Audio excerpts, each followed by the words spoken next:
Sir શ્રીમંત મહારાજા સયાજીરાવ ગાયકવાડની સંસ્કારી અને શિક્ષણની નગરી વડોદરા.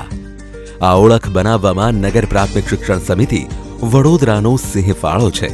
આજે 70 વર્ષ પછી સમિતિની 119થી વધુ પ્રાથમિક શાળાઓ અને 10 જેટલી માધ્યમિક શાળાઓમાં 45,000થી વધુ વિદ્યાર્થીઓ થકી નગર પ્રાથમિક શિક્ષણ સમિતિનો વડલો વિકસી રહ્યો છે.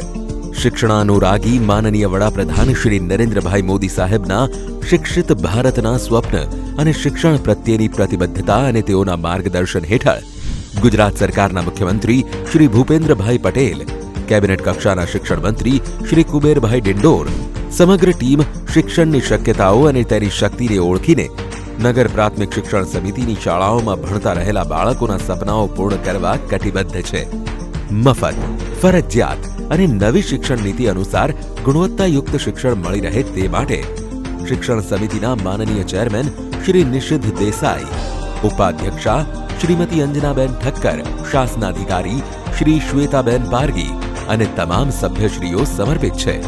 નગર પ્રાથમિક શિક્ષણ સમિતિની વિકાસગાથામાં નવું છોગું ઉમેરાવા જઈ રહ્યું છે.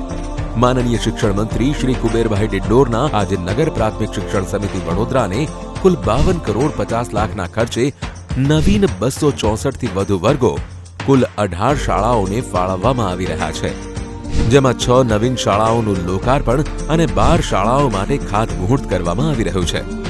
વડોદરાની શિક્ષણ પ્રેમી જનતા આ વિશાળ યોગદાન માટે હર્ષ અને આનંદની લાગણી અનુભવે છે અને સાથે સાથે હૃદયપૂર્વક આભાર વ્યક્ત કરે છે.